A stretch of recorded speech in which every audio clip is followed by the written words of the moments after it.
Hello, YouTube. If you catch me maybe breathing a little bit heavily or looking a little sweaty, don't worry. I'm just doing a little bit of helping out with some housework that should have been done a while ago anyway. I will be back and do more, but I've been granted a reprieve. Hopefully enough time to get this final table out of the way. So, got a decent amount of countries here. As always, let us appreciate... Are you kidding me? Thank you. The middle mouse button was not working. We took 5 tries to actually work. Duka Lonchich, nice. So shout out to all these guys who played, did well, but didn't quite make it to the final table. What we have here is a $109 buy-in. 571 people showed up. Thankfully, the prize pool is already guaranteed $60,000. We came just short of that guarantee. And there. But as you can see, we have another nice little prize structure, and this is another progressive knockout. As you can tell by all these lovely numbers next to each player, ranging from just $81.25 to Gary Oak at $1,026.35. We obviously have a Pokemon fan in the house, but more importantly, we also have a Team Pro in the house. Cinnamon Party, aka Ebony Kenny, has made this final table. She's the short stack at only 12 big blinds, but you made it. I don't think she's doing anything with 10-3.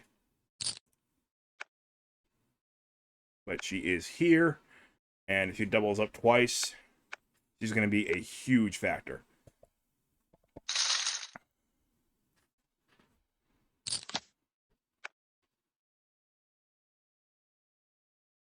Tilt for OSU. I'm not sure if that refers to the rhythm game or Ohio State, Oklahoma State, Oregon State.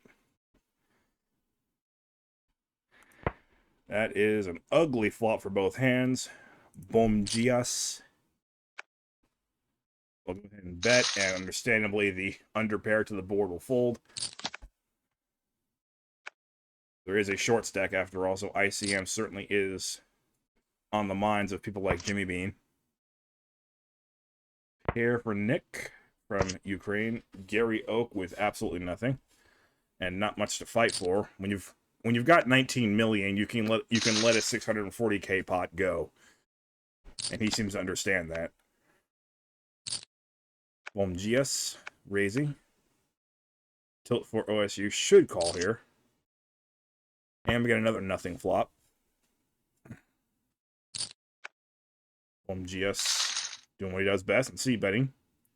Getting him up to second place if he wasn't there already.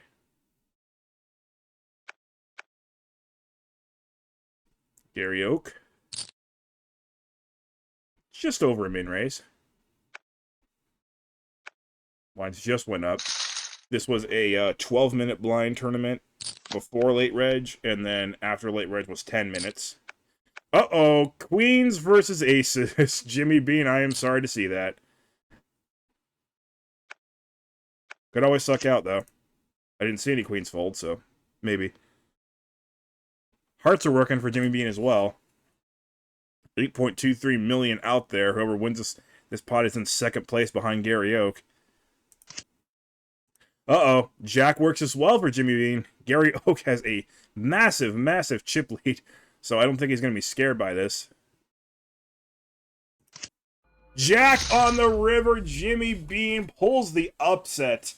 Queens defeat the Aces by way of straight. Tilt for OSU, now down to 2.7 million, ahead of only Ebony Kenny.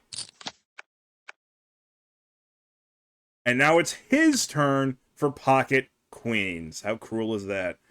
Although I can't see Nick calling 2.2 million more with twos. Actually, wait. Maybe that's a sign. 2.2 million more and you've got pocket twos. It is a PKO, actually, and Tilt for OSU has the second highest bounty at the table, so actually, I take that back. I can see him calling here. But he doesn't. He'll be glad he didn't.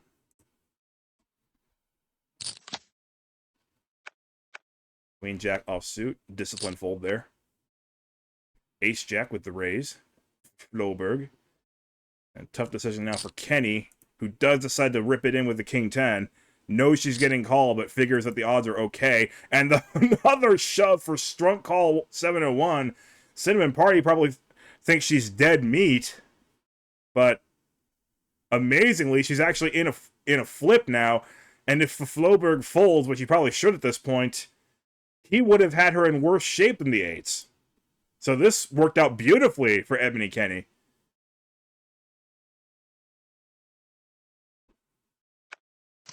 Yeah, easy fold there, I think, with the ace-jack getting reshoved and re-reshoved. But Strunk Call did Ebony Kenny a pretty big favor there. The eights are still leading, though. And there is the 10! Ebony Kenny hits the turn, and with Floberg putting $500,000 into this pot, this is more than a double up for her if she can just dodge an 8. It's a 9, so Floberg would have lost anyway. But Ebony Kenny right back in it now at $4.5 million. Maybe not like right back in it, but one step away from it. She's still on a fairly short leash at just 18 big blinds.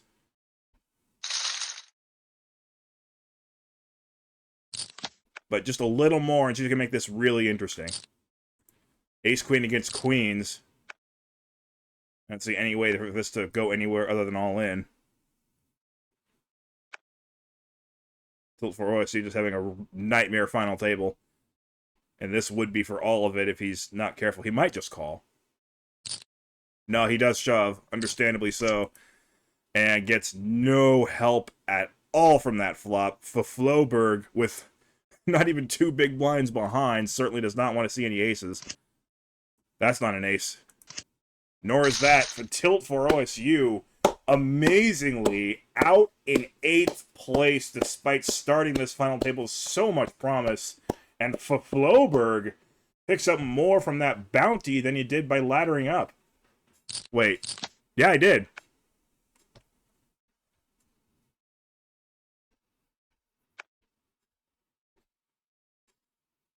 Gotta imagine Floberg is happy no matter what happens from here on in. Strunk Call. Decides to fold the suited ace with only, what is it, 14 bigs? 12 bigs. I don't like that fold. It's folded to you. I think you gotta just run with it. Gary Oak with a great hand here. See, he doesn't even have to really do anything and still be the dominating force.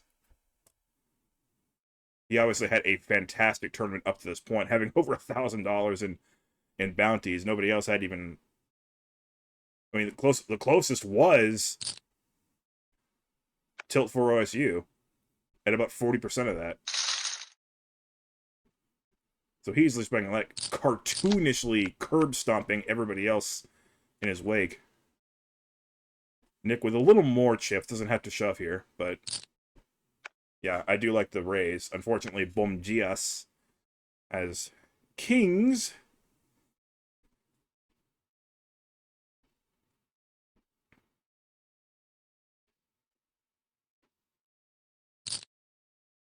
Deciding, ends up going with a regular 3-bet.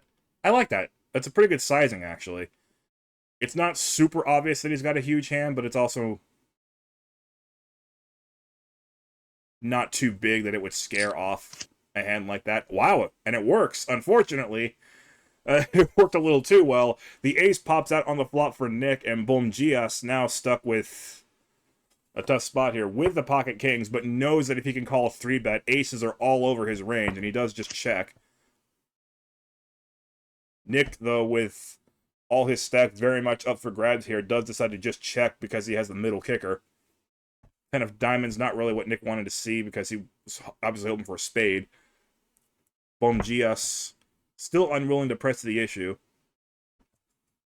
in pot control mode, and Nick might be in pot control mode, but maybe now he recognizes that his opponent most likely has a big pair and does go for the bet. Bomgias would have to risk a little over 1/6 of his stack. Does make the call. I can't fault him for that. And another ace. So Nick's got to feel pretty good about his hand now with trip aces. The kicker is still an issue, but it makes it less likely that Bomgias actually has an ace. And Bomgias might call a bet here as well. Thing is, Nick only has half pot, so if he does go for value... Oh, he's going to just check it back, just in case. You know, that play looks terrible. But just in case Bomgias was slow playing 9s full or 10s full, at least that was a pretty good way of keeping your stack. And Bomgias, uh-oh, getting a little overzealous here with the 10-8. Ebony Kenny with ace-queen suited does decide to go for it. Before we go on to this hand, one more thing about Nick's check back there. That looks really bad, and maybe it is really bad, but it's not the worst I've ever seen. Because also, if he does go for the all-in, Bomgias can really only call him with exactly pocket kings or like ace-4. But he probably wouldn't have 3-bet with ace-4 anyway. So chances are the worst hand might find a fold. So I will defend that check back, although it certainly does look bad. Alright, so Cinnamon Party deciding to roll a dice with the ace-queen suited, and it is a good gamble so far. Bomgias with almost the rest of his stack up for grabs, and 9.3 million in the middle. Cinnamon Party, aka Ebony Kenny, looking pretty good there. Turn card could change a lot, though. That does change things. 4 diamonds for Bomgias, with no real redraw help for Ebony Kenny, so she has to dodge a 10, 8, or any diamond. And it's the 9 of diamonds. Ebony Kenny cannot survive 10-8 suited. She is out in 7th place. Bomgias went for a shove, just wanted to clear out Floberg's min raise and clear out Ebony's big blind, but ended up doing a whole lot more than that.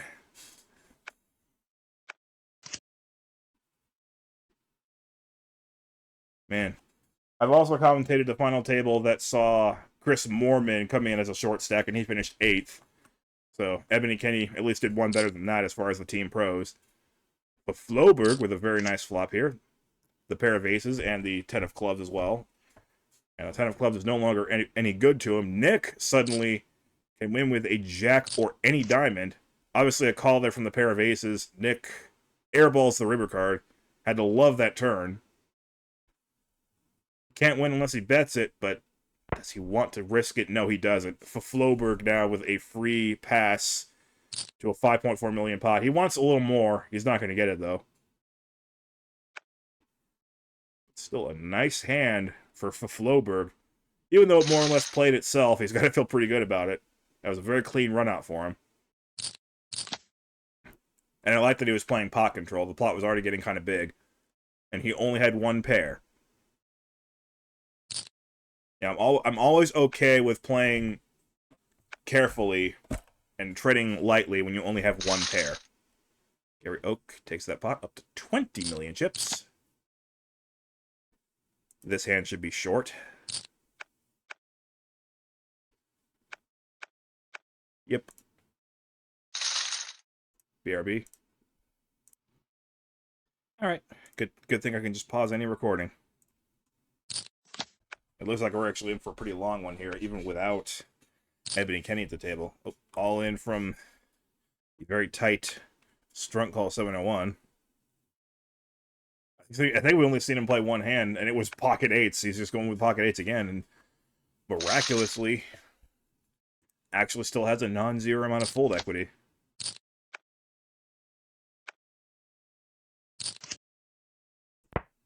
Not much for either player here, but Bomgias with his favorite hand, 10-8, does get the... Actually, not quite the better of that flop. Floberg with a terrible hand, but does have the higher pair. Bomgias, though, has drawing outs. 8, 10, or jack. Does not pick up a spade on the turn, but probably likes his hand better than Floberg does. He does just check, and there's the jack for the straight. For Floberg curiously bets, and even more curiously, Bom Gias just calls. There was no flush out there. He had the straight. The only hand that would have beaten him would have been 10 queen.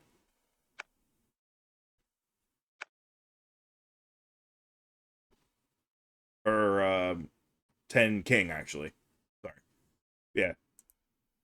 He was only losing a one hand. He just called. It was a pretty big bet. But you would think, the way that hand played out, that any 10 is going to win that hand. Maybe he just wanted to see what Floberg had. And figured that if he raised, he wouldn't get to see it.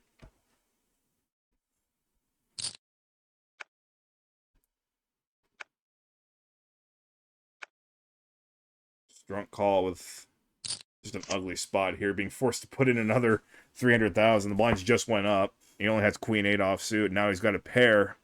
Nick, though, with pair of queens and a better kicker, makes another super tiny continuation bet that I will never understand. And he's still full. Wow.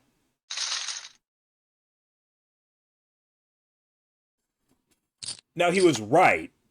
He was right. He was behind. I do wonder, though, if you're going to put in another 300K pre-flop with queen 8 offsuit and then hit a queen, you probably shouldn't fold the 372K.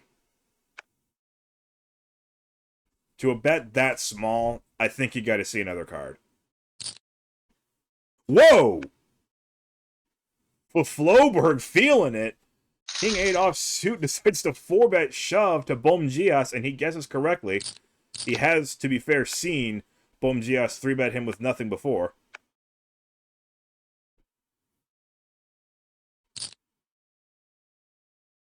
Nick 10-20. With a hand that probably would stand to make a 3x raise here. Nope. Maybe he's going for hoping to hit an ace, so it would be pretty disguised. So this is a pretty well disguised ace. The king does bet the minimum, just to call again by Nick 10-20. Maybe just in check call mode again with just one pair. Jimmy Bean has none of that though. Does check. Now is probably a good time to start betting. There's some draws out there. You wouldn't mind seeing a fold. Pretty healthy bet too. Jimmy with nothing. Easy fold.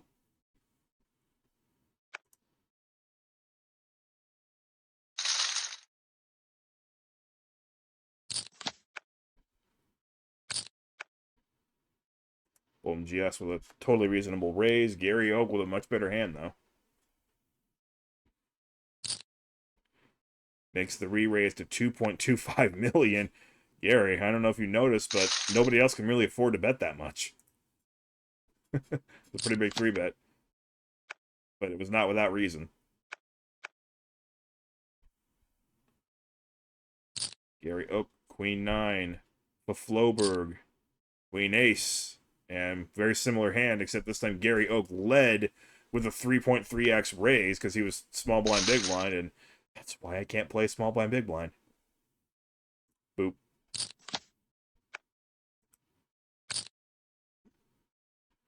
Jimmy Bean with a suited ace. Gary Oak with the same suits makes a smaller 3-bet this time, curiously.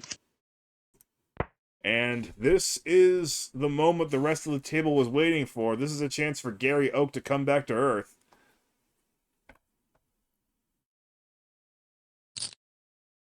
$3 million on just the Jack High flush draw. Jimmy Bean, little does he know, has him absolutely crushed, even though he's just on a draw. I hate that bet size by Gary Oak. He's absolutely 100% committed to make this call here. Just 2.5 million more into a pot of 12.3.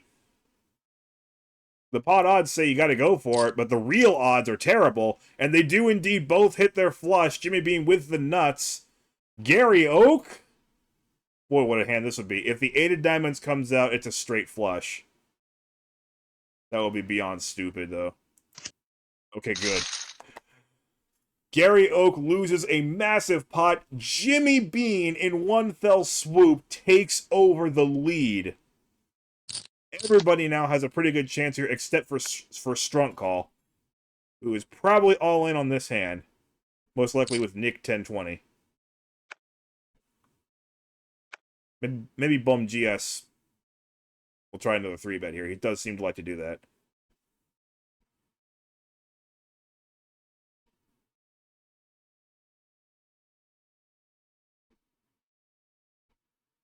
It'd be another... Oh my! He does it again! And Strunk Call, little does he know, again being benefited by Bum GS's pre-flop aggression, because if the ace-10 folds, there goes a hand that he was ahead of, and he'll be playing against a hand that he's ahead of. But he doesn't want to risk it with the king-queen and 5 big blinds behind. Bum GS's aggression works as intended again. I shouldn't say again, because the first time we saw that, it did not work as intended, but it ended up being even better. And Strunk Call just cannot find it within him to make that call. I would say that's good discipline about any other time, but we've seen Bum GS do that so many times with nothing. And we know that everybody has seen him do that with nothing. But Floberg caught him doing it with nothing again. Strunk Call, I think, has to stick it in there, because of who Bum GS is and the way he's been playing.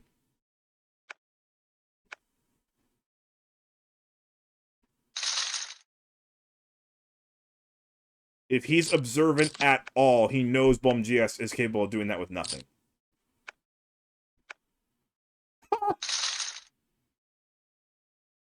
Pathetic. Absolutely pathetic.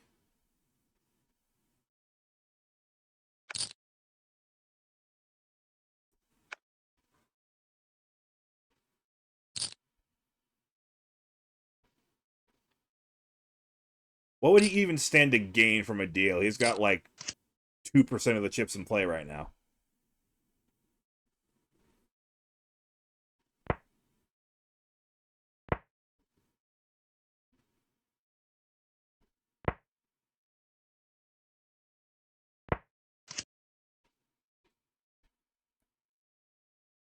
Nine of clubs on the turn. That one was custom ordered by an anarchist. Nick 1020 with the straight for Floberg with the nut flush draw.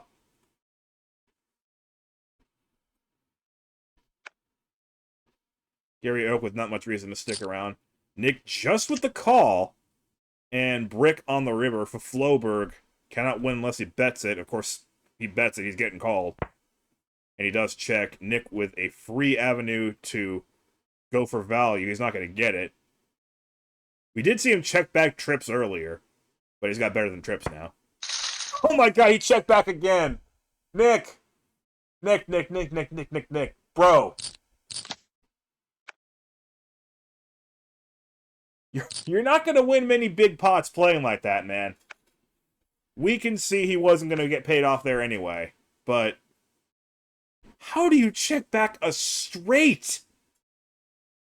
It's a paired board, I get that part, but the flushes all missed.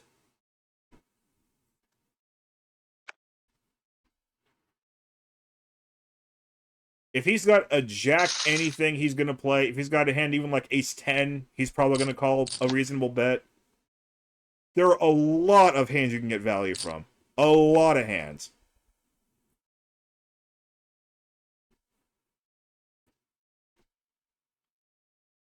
I can't defend you on that one, man. That was a really bad check back.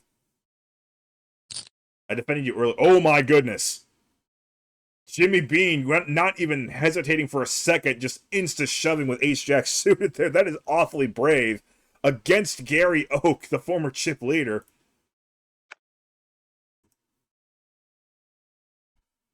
Although, looking at the differences in the bounties, maybe that's why he did it.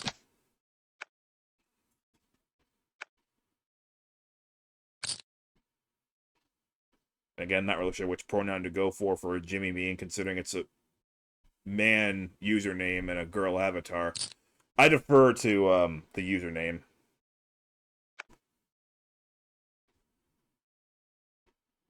Obviously, it's a play on Jimmy Dean. And Jimmy Bean now has about as much as Gary Oak had when he had the table by the throat. We've only lost 2 players so far. Gary Oak trying to get back in it. Jimmy Bean with no hand this time. Nick with no hand. Also, Strunk Call has less than 600,000. Again, that King-Queen against this guy. Huge mistake. Speaking of huge mistake, Jimmy Bean going for a re-raise with King 2 offsuit. Gary Oak having none of that with Ace King. Jimmy Bean. I guess I sort of get it. He wants the knock. Okay, actually, you know what? I get it now. It's a PKO. Jimmy Bean has had almost no knockouts this whole tournament. He wanted the knockout to himself. He had a king, which would have been the favorite against 10-9. Well, it would have been about a flip, but you know. He just wanted to see a knockout. He wanted to get a knockout. Unfortunately for him, Gary Oak had a much better hand. So that wasn't really that bad of a mistake by Jimmy Bean. Strunk Call, though, getting bailed out by that flop. The thing about Ace King is all your opponent needs to do is hit 1 card, and Ace King is behind. 6 of clubs brings no help to Gary Oak. Gonna need an ace or a king to steal it back. No good. Strunk Call doubles up to a whopping, menacing 6 big blinds.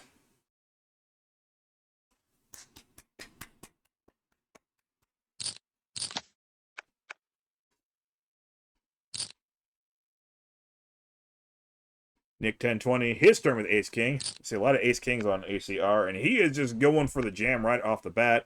Does not want to see a flop at all. Because every time he does see a flop, he gets petrified and checks back straights.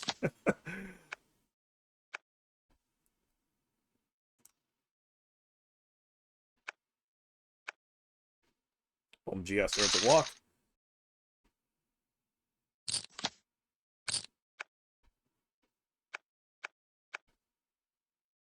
10-8 can't play. He's so short. 10-9. Jimmy Bean might even call with just 9-3 here. He can certainly afford it, and he wants the knockout. In a regular tournament, this would be stupid, but in a PKO, I totally get it. But Strunk calls 10-9, holding up so far. And now that's going to be his new favorite hand. He only needs to dodge a 3. Yep. And mission accomplished. Okay, now he's starting to look a little bit tougher. Strunk call up to 10 big blinds now.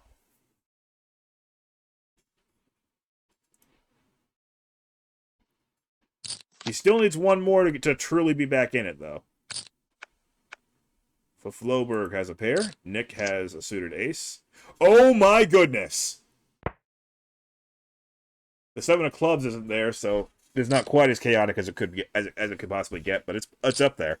So Floberg with full house, and Nick 1020 with, as Ali Najad calls it, Peking duck, the best type of duck. 2, that is. Board runs out fairly clean. So Floberg can go for value here. That's a really good bet size. The board ran out so bricky that he might actually pay this off.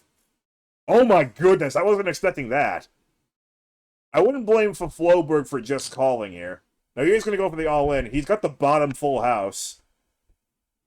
So that's a good read on his part. But with the bottom full house, you would think that he's not raising there unless he's either bluffing or he's got a boat. That raise came out of absolutely nowhere. And unfortunately, Nick chose the wrong time to get aggressive post-flop this time.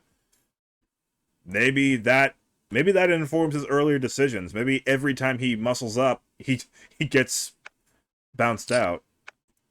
I don't understand that raise, though, at all. He had a little bit of showdown value. and instead turned it into a bluff in a very weird spot.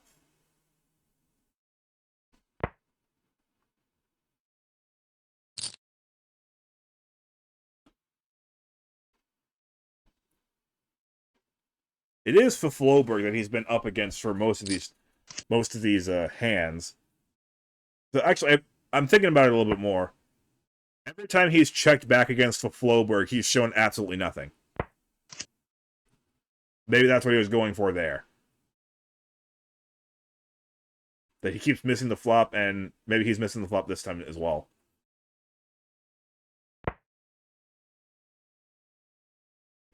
Gary Oak with the pair, Jimmy Bean with absolutely nothing, but Gary Oak, I would completely understand a fold here. He had that 7, but it didn't amount to much. Anything beats him here. Yeah, he does fold. Jimmy Bean earns that one with King High.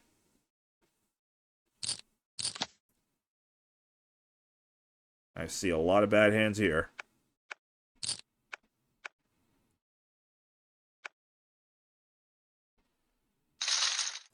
I like that fold from Floberg. 8-2 suited is still 8-2. Surprised at the non-all-in there from Nick. Only had 13.5 big blinds to work with. Gary Oak might be the one to push them all in. Not quite. But Floberg had, I'm sure, was planning on playing the Jack-King suited. But against a 3-bet, no. Oh, wow, quick fold. Very quick fold of the King-Queen. King-Queen suited now. How about that? There's an all-in. And that should get through.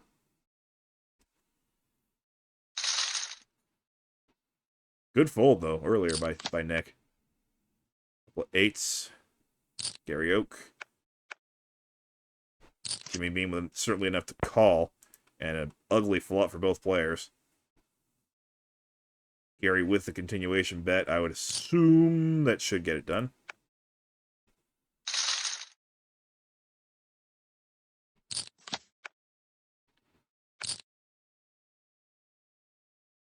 Jimmy Bean, good spot here against another big stack.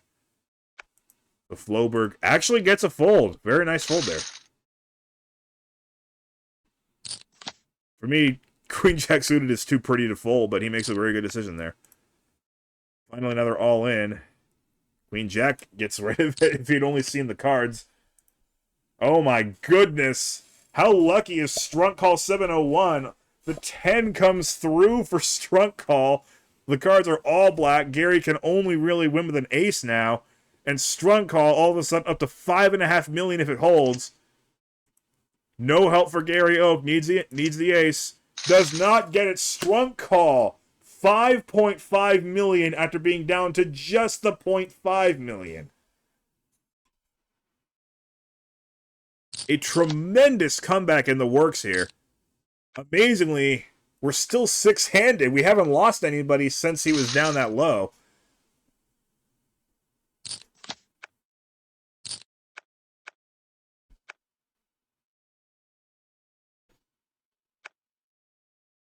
Darth Vader, though, is not one who knows how to quit.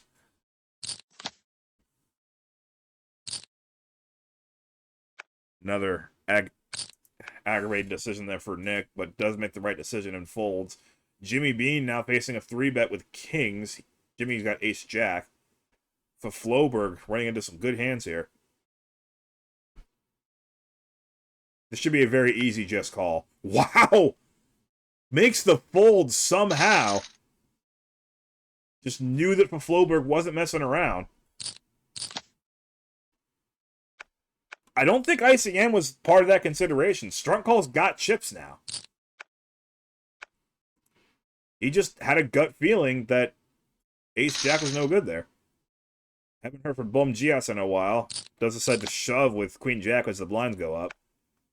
Pretty big shove, but, I mean, the blinds just went up, so I kind of get it.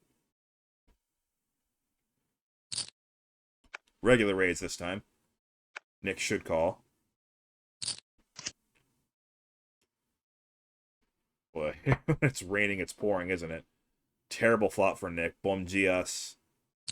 Pretty good at c-betting. He min-bets.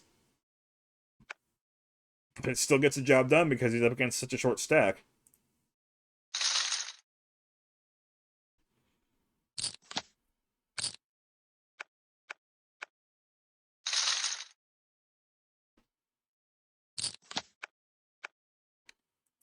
Aces for Gary Oak. Just in the nick of time. At least he's thinking, because he's down under half of what he used to have. What do you think? 2.1 million? 2.2 million. So Floberg, again, pretty much has to fold, as playable as that hand is. Jimmy Bean now facing a 1.4 million bet. He's got 9-8 suited. Tempting, but this time he does make the call. He was able to fold the ace-jack, but not 9-8. Funny how that works. Gary Oak with a pretty friendly flop, all things considered. And 9-8 has nowhere to go here. So nice pickup for Gary. Back up to 12.1 million. Over 30 big blinds again. King Jack suited for Jimmy Bean. GS does not look him up.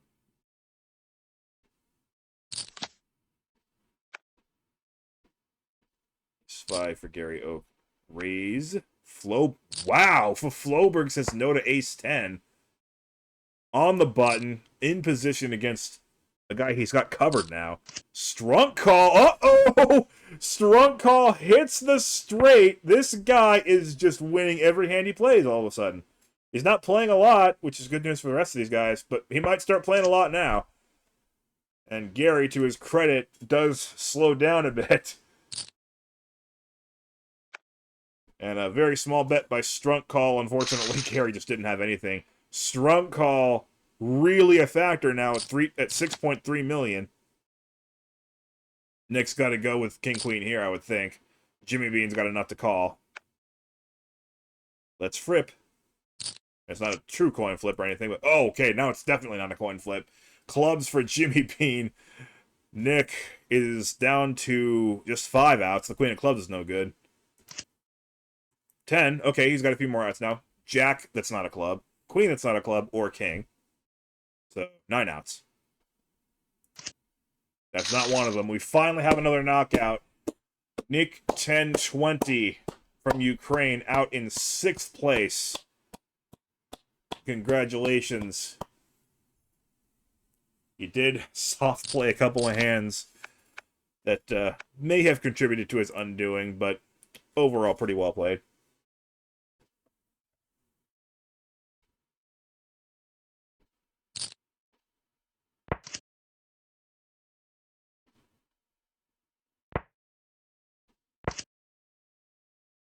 Nothing much to this one.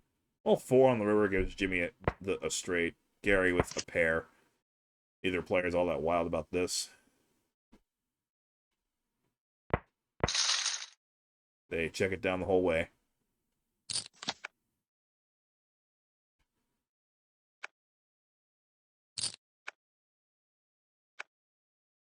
No interest from Floberg there. Jimmy being back up to just under 20 million. Again, that's about where...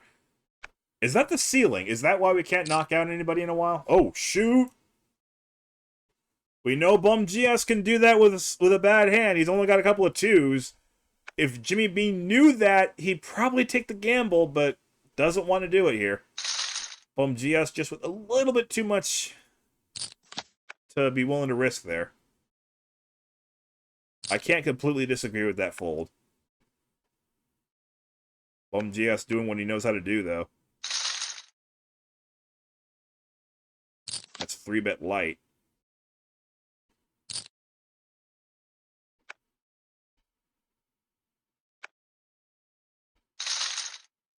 Safe to say it has worked. 571 down to 5.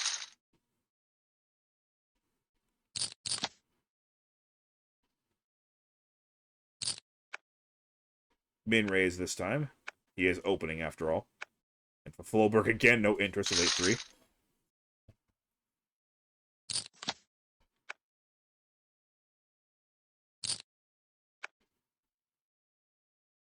Yeah, 2 Americans, a Canadian, Brazil, and Austria. Yet another, I don't want to say light this time, it's pocket 5s, but light-ish. Medium weight. Okay, it's already been 3-bet. He's not going to be stupid enough to 4-bet with 2s. And Floberg has not been 3-betting light. Jimmy Bean knows that. He folded ace-jack. Can Gary Oak fold ace-4 suited? Yes, he can. So Floberg has been very consistent at this final table. Front call, again, just has not been playing hardly anything. He's not getting dealt much, but he's not playing anything either. And again is the short stack by a pretty good margin. He managed to survive to 5th place. He just calls with King Queen with almost no chips behind. He wins every hand he plays, though. Bum Gias with an up and down straight draw. It's a great start, but strong call with top pair again.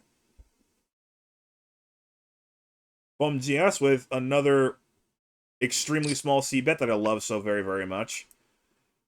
Strong call goes for it. Bum Gias has none of it. It's just a draw. You can take this one. Frankly, if I were Bum Gias, I probably would have just shoved open right there. Now, strong call would have called, obviously, but I would have been okay either way with a call if I had an open-ended straight draw on that spot. But maybe that's why I'm commentating and they're playing. Aces. Probably not get much action. Bum Gias is curious. He's a lot more gambly pre-flop than he is post-flop, even when he actually has something to work with. Bum Gias does save himself the agony of playing against pocket aces. Kings versus Jacks. And the blinds just went up. Huge problems for Floberg. Or for Floberg, as I've been saying. I don't see how he gets away from this one.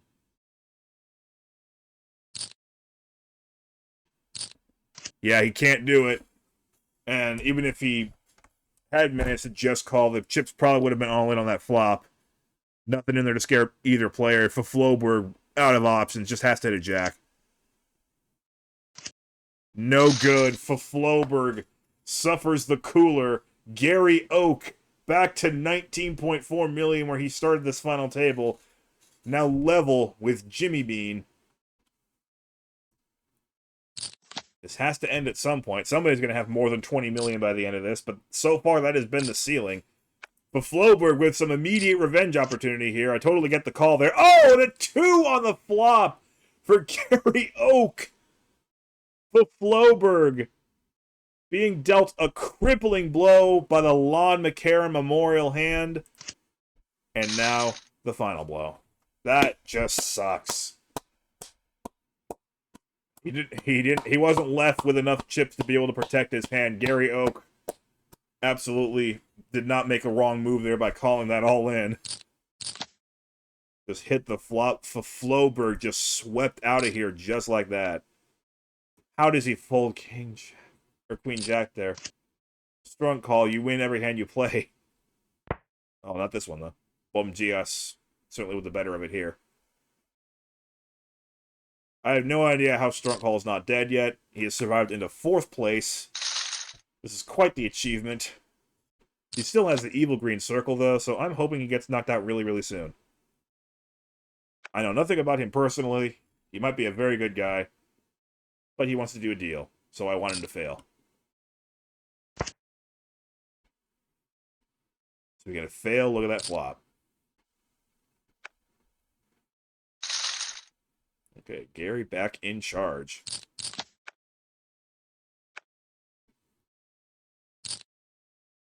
Bum GS asking him the question. It must be cathartic to only have 18 big blinds and still be able to bully somebody else. Jimmy should call here. Nope. Okay. Jack 9 just not good enough, apparently. There's an all-in. There's a callable hand. Although, okay, he is going to go for it.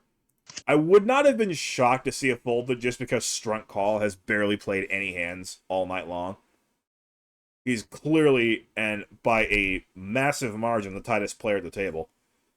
And again, so far so good. I was expecting him to flop a set, but Jimmy B at least has a chance now. Oh my good, there it is. Strunt Call literally cannot lose an all-in.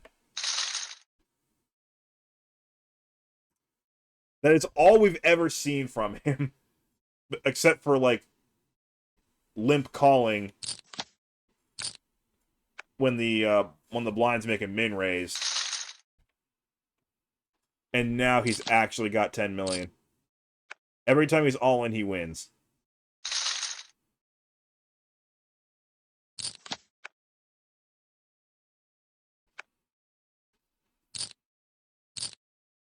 Strunt Call, you can't limp in like that, my dude.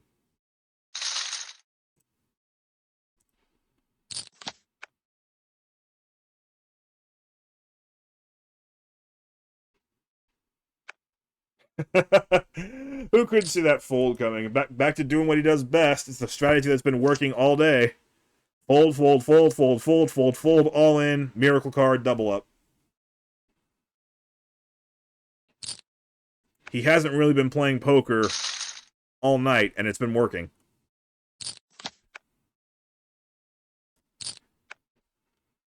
Which isn't really a damning statement, because it's kind of hard to play poker when you only have a few chips all night.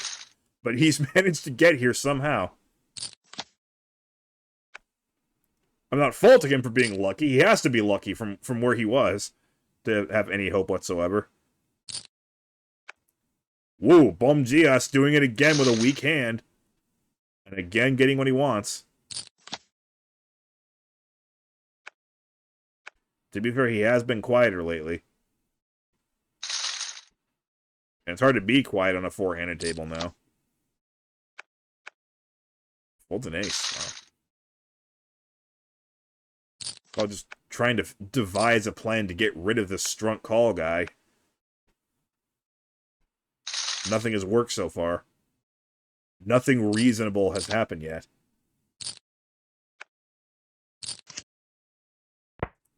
And once again, he hits the flop. But this is different. He's not all in. He does make the call there very quickly, so that's good for him. But he actually is playing post-flop now, and another very small bet, and another quick and correct call. And the queen on the river gives Jimmy some showdown value, and he's able to steal that pot, although there were a lot of outs for him.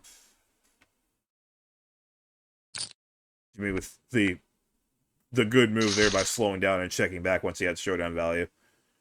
Strunt Call did everything right there, to be fair to him.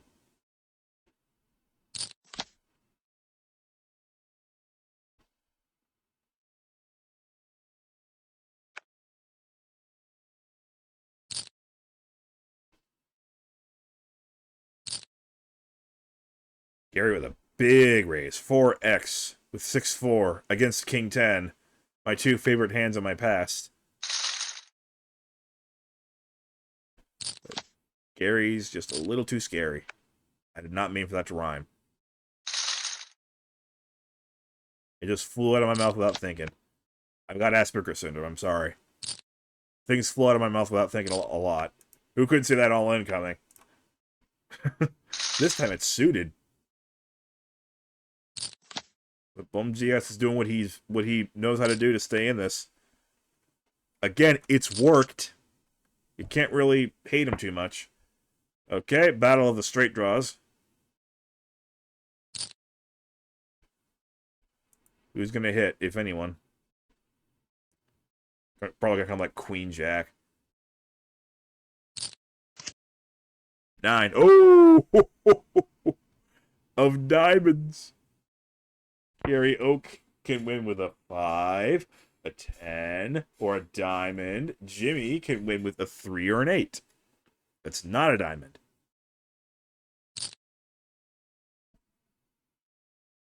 And that's a sizable bet. A very good sizing. It looks value-y. He doesn't have a hand yet. That looks like a value bet, though. Gets the call. There's the complete brick king of clubs that ruins absolutely everything. Except it doesn't, because if you hit the draw, that makes it an easy win. If you miss the draw, all bets are off. Gary Oak has absolutely no idea that a check back here is actually a win. Goes for the 7.3 million bomb and wins the pot the hard way.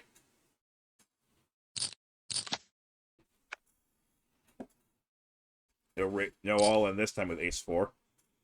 And this all-in might get through. It does.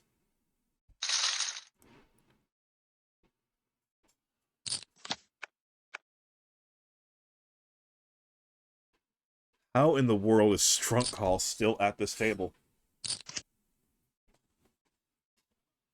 It is pretty remarkable. Battle of the Straight Draws 2. Does Bum Gios want to do a check raise like he loves to do? Probably not, because it's post-flop now. Just a call. There's his straight. You actually see one hit this time. Gary Oak hits a pair.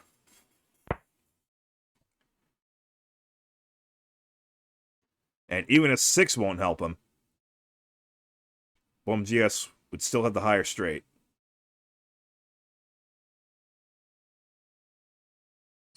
A 10 would help him, though.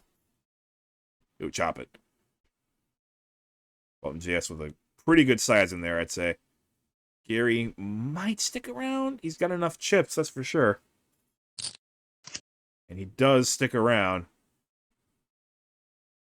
That card, though,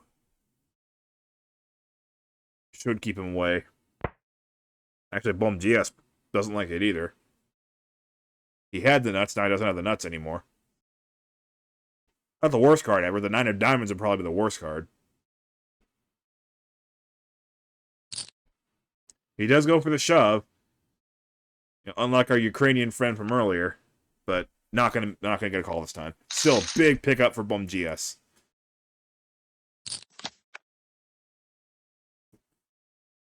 Fripp.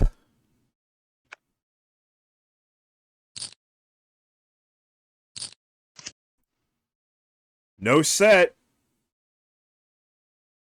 But it came on the turn last time, so let's see what happens again here. No. But it's still good. Gary Oak needs an ace or king. Nobody can get this guy. And look at the pot, and look at the other stacks. If Strunk Call holds here, we have pretty much a 4-way tie. Who couldn't see that coming? Another freaking double up for Strunk Call. He's winning this whole thing. Let's just call it. I don't even think I had to commentate the rest of this. Clearly, the robots are just bowing down to him for some untold reason.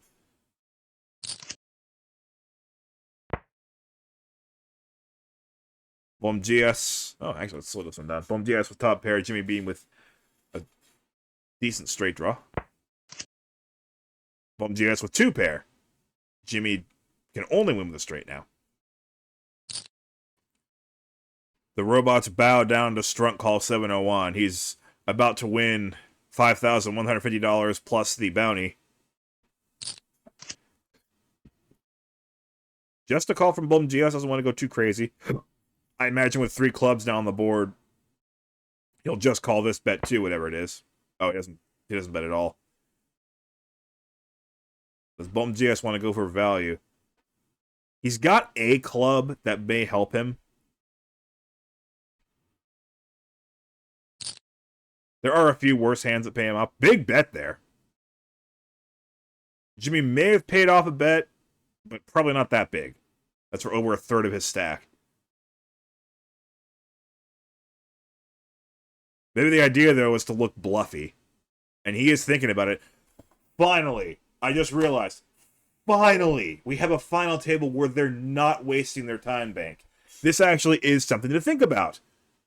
They're using their time bank for the intended purpose. For once in my life, I'm actually covering a final table of players who know how to think. I don't ask for much. And he makes the correct decision in the end.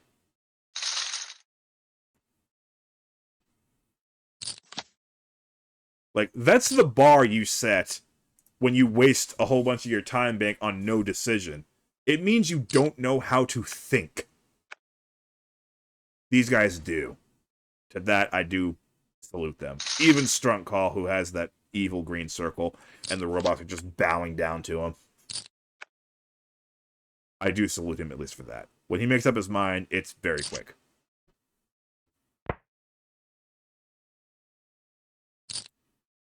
Jimmy Bean, that's a third of the pot. Acceptable. Well, this is going to be one long log jam. It's 2:04 p.m. right now, and I have not yet eaten lunch. I'm not going to starve, though, because the refrigerator's got plenty of food. I'm just saying, I haven't eaten lunch yet. Big raise from Bomgias. Does not want to shove this time, though, because we're also close. Gary probably cannot call with 8-7. Bomgias takes the nominal chip lead with that pot. Jimmy Bean takes the nominal chip lead with that pot. But as it stands, really, it's anyone's game. But we all know it's going to go to Strunt Call. The robots are making it extremely obvious that he is untouchable.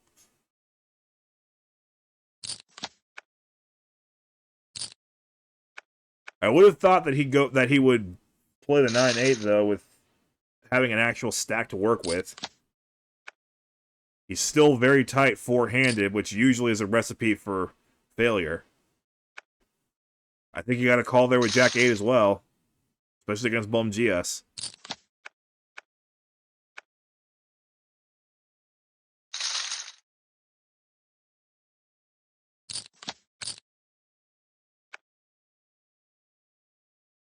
Like, Strunt Call cannot rely on just going all... Well, in a vacuum, anyway. He cannot rely on just going all in pre-flop to be his savior. But since this is robot poker, he can. Because the robots will just bow down to somebody when they feel like it. And before America's Card Room gets mad at me for saying this, this is not unique to America's Card Room. This is for any poker website. Real money, fake money, whatever. Robots have a mind of their own. I have used robots in my life enough to know that they have a mind of their own. When they decide someone's winning, someone's going to win. And very good discipline, just calling there from Jimmy Bean. Gary Oak with a very beautiful sight there, hitting that ace, but that might cost him any action, and it does. I think that's no mistake to bet there. Of course you should bet there. But unfortunately for him, that King-Queen has a very easy fold there. Oh, Strunt Call. All in. And again, quick about it. Back up to 10.8 million.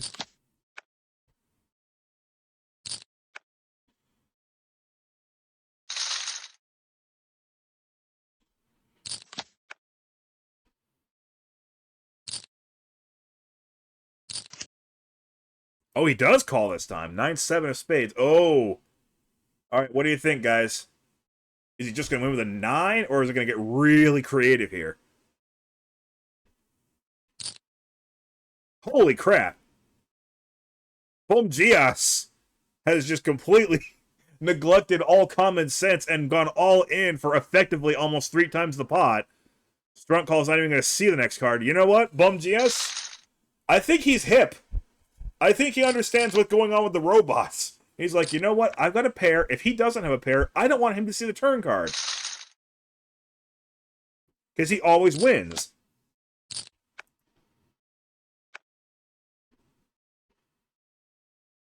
There's still enough of the human element. How much faith do you really have?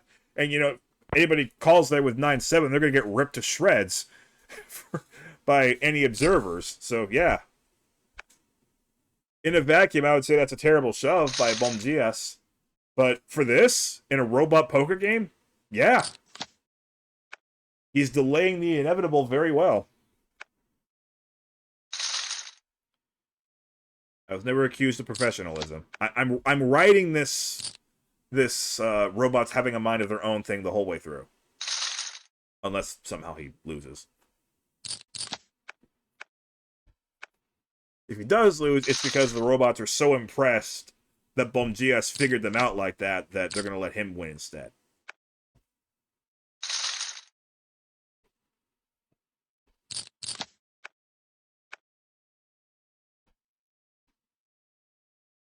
Don't shove, Gary. Okay, just a call. Bum GS with a beautiful hand that for some reason nobody on ACR seems to like playing. Regular raise, I like that. And it works. Bum GS pulling away a little bit.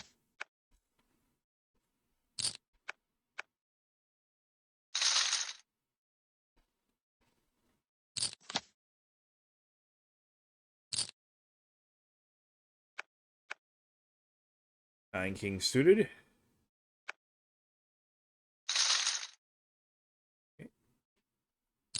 Once again, Strunk Call is... got him right where he wants him. The robots don't even have to do anything there.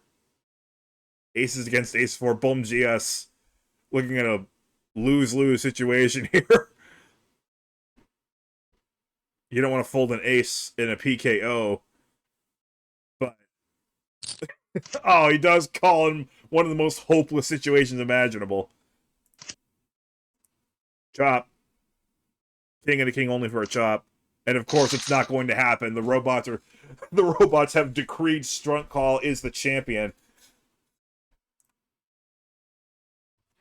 We're all just watching the other three try to delay the inevitable as long as they possibly can. So it's still compelling until we hit heads up anyway. So, fans at home, don't touch that dial. Dial. Oh my goodness. He's still willing to throw 16.5 million out there as a 3-bet shove. He just loves to do that.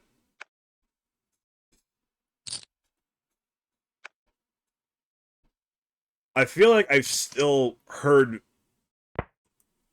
the phrase, don't touch that dial, in the modern day, which by now has to be an inside joke.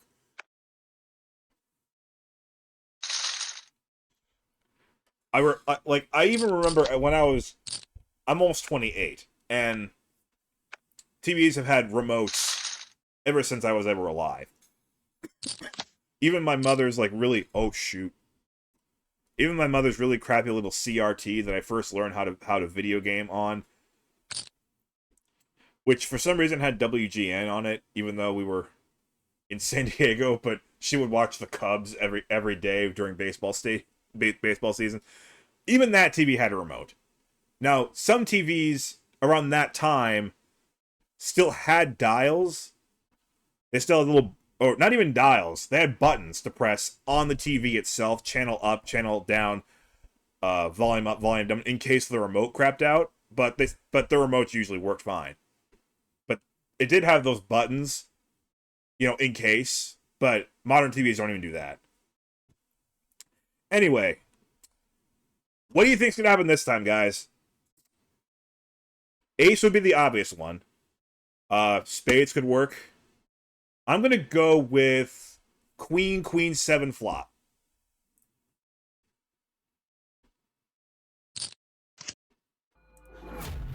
Ace. Jimmy Bean cannot be faulted here.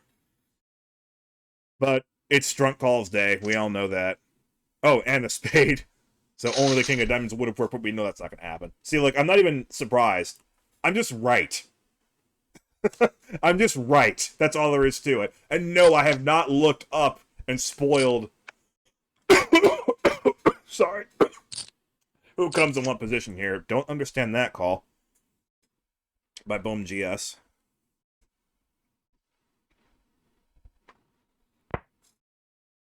Strunk Call with the better of this one again. Yeah, I did not look up who won. You're going to have to take my word for that. But when I know, I know. Oh. Not enough to discourage Strunk Call, though, and Strunk Call still has the better kicker. Ace, Ace, 10, 10, King. Bum GS really should not bet here. I mean, he should. It'd be the only way to win the hand. But Strunk Call now with almost 30 million. Jimmy Bean, hey, still on the screen. Jimmy Bean, congratulations. You played a great, great game of poker there. Well done on fourth. But the robots decreed somebody else the winner. That's all there is to it.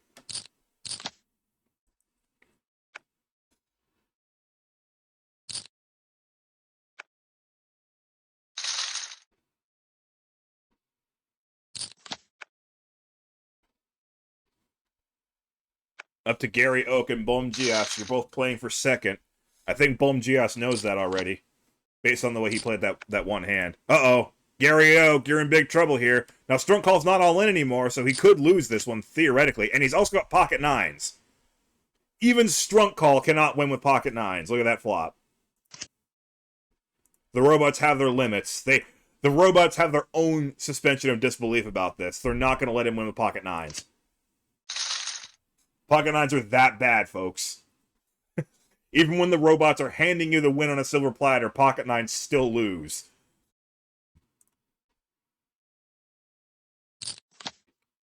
I'm proving two crazy things correct today. One, that robots have a mind of their own, and two, pocket nines suck. Pocket nines are losers that should never be played. Jeez, what's wrong with me? And what a twist of fate this is. Strunk Call, I think, has gotten hip to what's going on as well. He has turned off the evil green circle. The other two are both hip. They want to do a deal. But Strunk Call knows now the robots are handing this one to him. He does not want to do a deal anymore. That's the most interesting development out of all of this. And Gary Oak, unfortunately, has a glitch circle, so he can barely even make out what he has.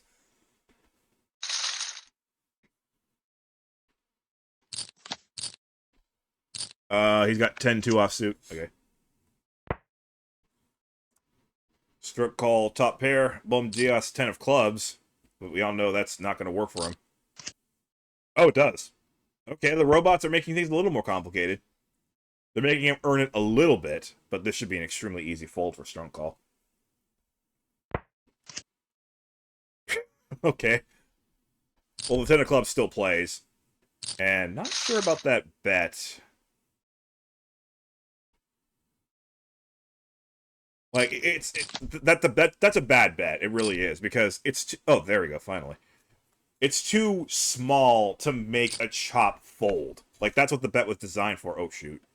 That bet was clearly designed to make somebody else without a club fold, but you gotta bet more. Even without a club, that's an easy call for a chop. Strunk Call has loved his pocket eights. Does he want to take them for a spin again here?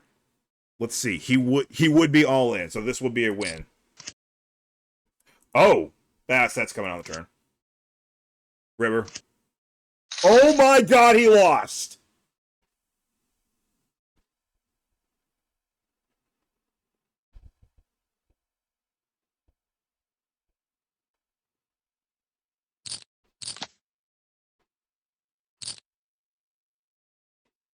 Okay, I don't watch wrestling, but I remember this one big meme going out about WWE. What was it? The Undertaker losing in like a ridiculous upset. I think I know what those WWE fans were thinking now. I now know what it's like to bet on the Undertaker. I cannot believe he didn't win this whole thing. I guess being dealt pocket nines just sentenced him to death. I didn't know pocket nines were that powerful. Bom Gias decided to heck with it. Let's play this whole thing out. Gary Oak still wants to deal, though. And unfortunately, we still can't see his cards.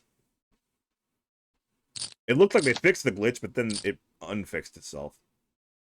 He's got Queen 5 offsuit. In case you can't tell. I mean, if you put it full screen, you probably should be able to tell, but... Ugh. It's not my fault, okay? He doesn't have much. This should be an easy fold.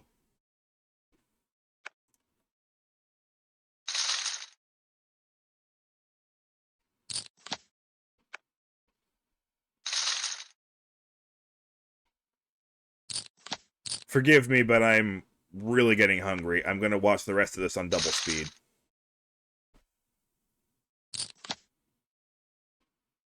I would just, you know, pause it or pause the recording and eat first, but there could be more housework to do, and also I've done that before and ended up with the whole thing getting screwed up technologically. Like the window closing, and it's a whole odyssey just to bring it back to where it was. So I want to finish this up right now. Pair of sixes, if you couldn't tell, from Gary Oak, and makes the pair of nines fold. Wow. I've had something. I haven't had nothing to eat, but I am getting to the point where I'm really going to need food. I've had Cliff Kid bars, and I've had an apple. It's 2:19 p.m.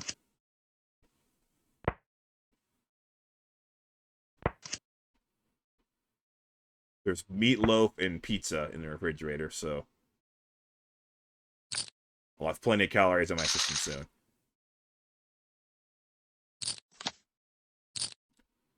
I just wonder if that timer went backwards slightly. From 90 back to 89.58. Ooh, big raise from King. I think that's a 2. It's an ambitious raise, but it works.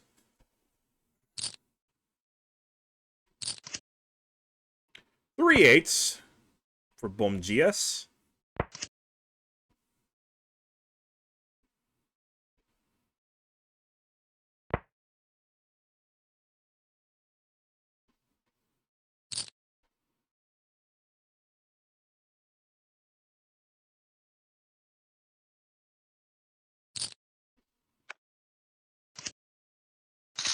Oh, and he shows the 7 of hearts. Make Gary Oak think that he's full of crap, but no, he really had a good hand there. It's good. If nothing else, Gary is going to be second guessing his reads from now on. Bomgias has been very tough to read. I'll give him that. Oh, and he 4-bets with King 5 off and gets Gary to fold a suited ace. Wow. He's a feisty one. He's tough to play against. Gary has been a much more solid player. Also tough to play against, but Bomgias just going for it. Not successful this time. Ace-10 just a little too strong, and maybe he's hip to Bomgias playing some fishy hands here. Ace-King, a very easy 3-bet. Bomgias, I think, now knows not to mess with him every time. 1 million is the blind. I think that's an excessive shove, personally. Even with the blinds being up. But, okay, Bomgias said, if you're willing to just play for it all, I guess I will too. Gary still has that evil circle that's blocking his card. He's got King 10. Uh-oh, Ace 10. And the 2 hits! Bomgias simply pairs up that card. That's all it takes sometimes. They both have diamonds. 10-8 for Gary, and no diamond on the board, though. Bomgias with the only draw. It's not a very good one, though. Needs a 3. He will bet, though. Another... min bet plus, like, crumbs. And you know what? I'm kind of proud of Gary Oak for raising there, because I'm really tired of all these ridiculously small C-bets. Uh-oh, Ace-Queen against Queen-Jack suited. Heads up. Oh. No, he has the sense to get away from it. Good fold there from Bomgias. Gary takes the lead back. Okay, now he's... Oh, never mind. That was a min-raise and then a 3-bet. That's still an awfully big shove. Pocket 10s for Gary Oak. I don't know how long this whole tournament's gone on, but it's been a pretty long final table. I think these guys just want to get it over with. I think Gary Oak has realized that Bomgias is not going to deal with him, so may as well just try and get it over with. King 5. Very similar. Bom Gias had the king 5 against, who was it? I think it was... I forget names of the eliminated players way too easily. It was the Canadian one. Oh, wow.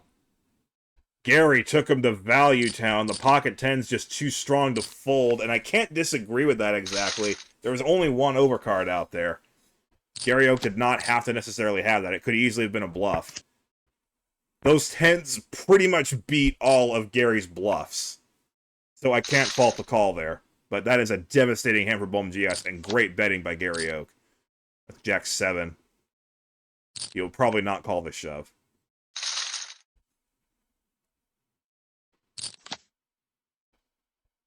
Eight, 7 suited. Might shove. Might just call.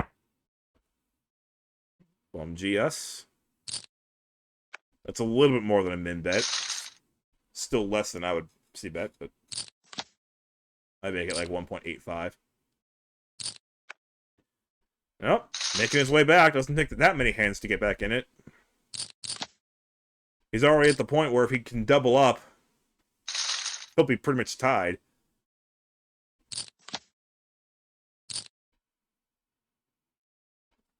The volatility of No Limit Hold'em is really something to watch.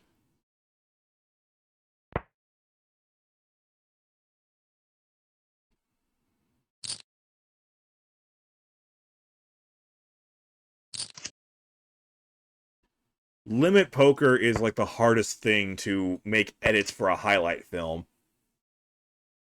Because nobody's going to get all in. Uh-oh.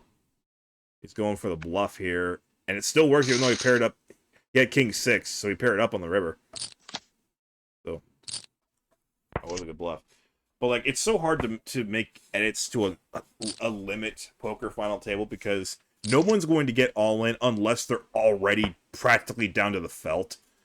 So it's going to be extremely obvious to the viewers when somebody's about to get eliminated. Straight there for Bom Gias, and he is fighting back. That is impressive.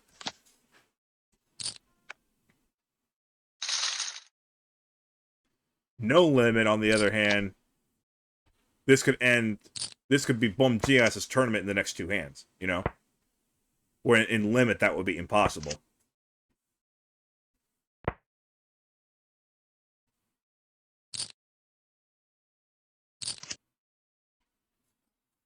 It would still behoove you to watch a limit poker game, especially a different game like, say, Stud 8, where it's just never played pot limit or no limit anyways, just to learn how the game works and what doesn't work. But I'm just saying, like, from a editor's perspective, it's really hard to actually keep it compelling for the whole way through because it's going to be very obvious when the game's about to end. Gary, oh, wow, how do you do that? 3-2, 602, 602. That's a heck of a number to wind up with.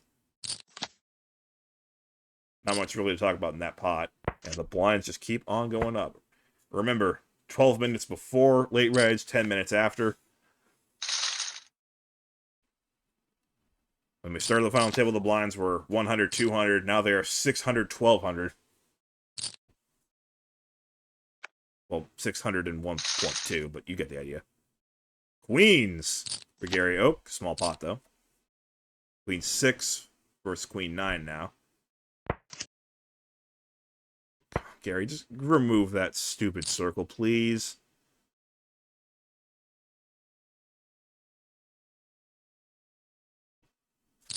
And with all the bells and whistles that ACR is adding, you would think that they would fix that glitch. It's been a problem for a long time that's just not been fixed. That also confirms that I'm not watching my commentary videos. I'm so inferior. Just kidding. I wouldn't expect them to. Alright, we have a pair versus pair here. Gary Oak has 7 king against Queen 7. Big bet, though, by Bom Gias. Net with a call this time. Gary Oak staying the course. And good check back by Bom GS. But by the board pairing, they both have 7-7-3-3 ace. Bom GS gets very lucky there. Wow, he just open shoved. Why would you open shove with a couple of 4s there? You're only getting called by a bigger pair. Or like ace king or ace queen. Ooh. I forgot. It's because he's Bom GS. That's just what he does.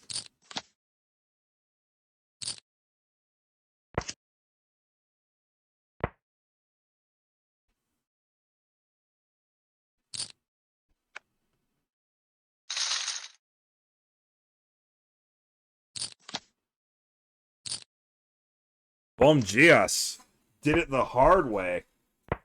No all in to jump back into it. He just did it by clawing his way back, earning every little pot. Of course, Gary earned a few himself. He's got ace 2 here, so he does make the call with the ace high. It's good. It's still good. Bom GS. That's a really good bet size. It's not too large that it looks like an obvious bluff, but it's also large enough that it should get a marginal hand to fold. And he's earned his way back to having the lead. That's a really good turn card for Bom GS. Makes it less likely as up against an ace.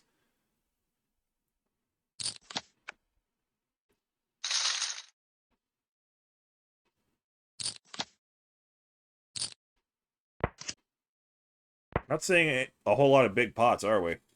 But the momentum is clearly sliding towards Bom GS.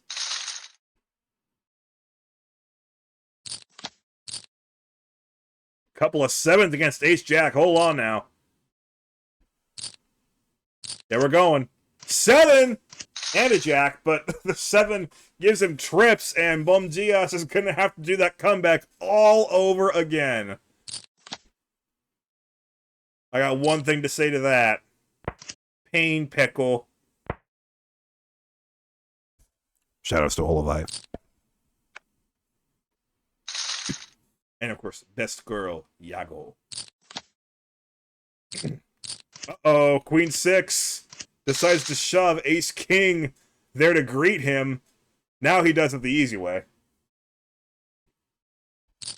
I'd say he's earned the right though, after doing it the hard way.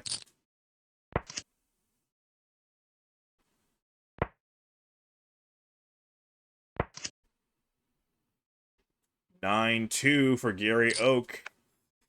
It's that turn. Wonders what he's got to do to put this guy away. But then again, that's what both of them were wondering against the ordained one.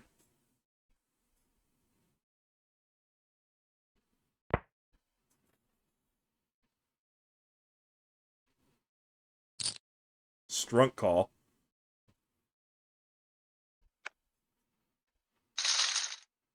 He had 9-7, if you couldn't see it. So that was a pretty standard hand. 6-3 offsuit now. But no raise. And he gets the pair. Bom GS with some extra outs. Doesn't hit it though. Min bet. Hoping to get called by an ace. 4-4. King makes a good laydown.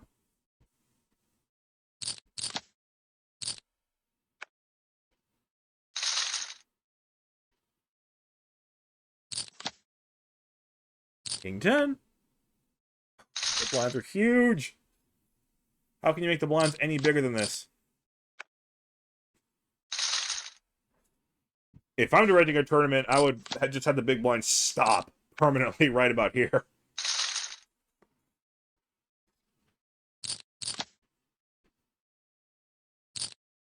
Any further than this, and it just becomes a permanent bingo fest.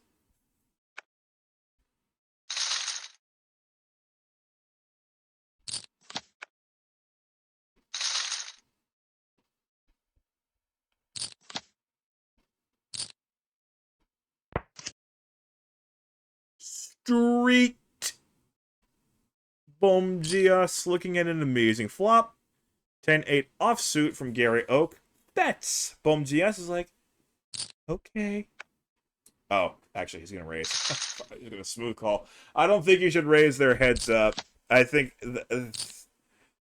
you got to let your opponent hang himself.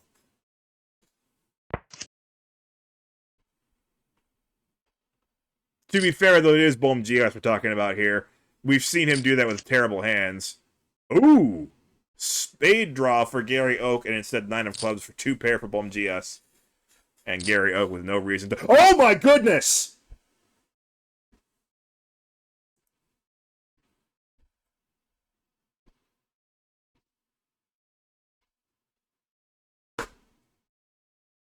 Okay, I have to pause it here. I don't care how hungry I am. This is the hand that's going to define this tournament here. Gary Oak, with king high and a busted spade draw, sees that 5 million plus bet and says, you know what? Screw it. I am going for that pot right now. I've got nothing, but you're going to have to commit your whole stack to this one if you want it. Bom Gias just rivered 2 pair. Gary has shown almost no interest this entire hand. So it's going to be a really weird spot no matter what. But now Bom Gias has to be wondering what in the world he is doing that with. It could be absolutely nothing. He's probably not overplaying a queen. He may have 2 pair. A better 2 pair, perhaps. He might even have completely backed into 5-6 or Jack-10. He doesn't have a flush because there can't be one. He's got such a good hand. But this is for everything.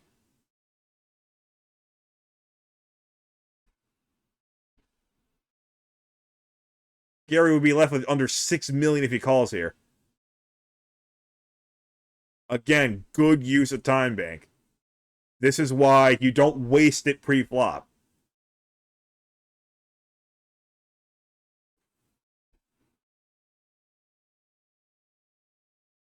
I think I could make this call. I think I could. But he does not! What a play by Gary Oak!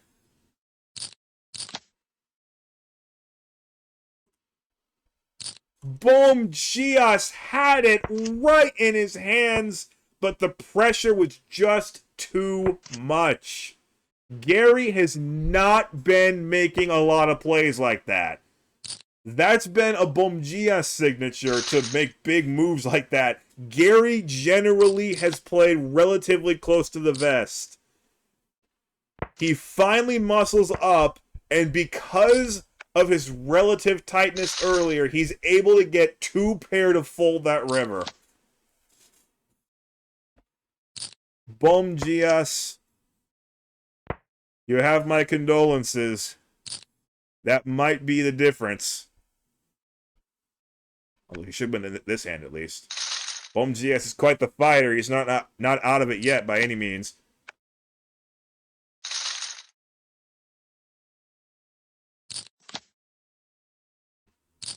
Six four.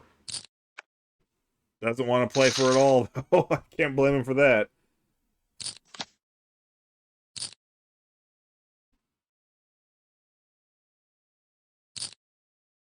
Bom Gias going for it this time, though. You see, that's more of his move. Gary does not tend to do that with nothing.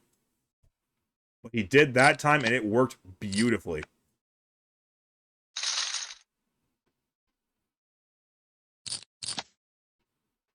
I mean, you saw how genuinely shocked I was that he did that. Oh, I honestly can't even tell if that's a 3 or an 8. I think it's a 3. He would have raised pre-flop if he had an 8. And he'd certainly call here. Oh, okay. He's trying it again. He's feeling it. I think that was a 3. But you literally cannot tell.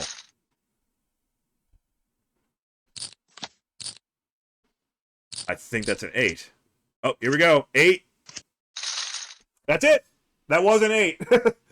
Even if it was a 3, that still would have worked. Bom Gias finally just said, all right, to heck with it. I got to take a chance at some point here. Gary Oak and Bom Gias both put on one heck of a show. Even though I had to double speed it because I'm so hungry, I'm sorry about that. I really am. They still put on a heck of a show that we could both enjoy. Strunk call. Wow. Strunk call with no rebuys or anything. Strunk call, though, is going to be the one that I remember this one for. With all due respect to Bum GS and Gary Oak. I hope you enjoyed that as much as I did. I am going to eat.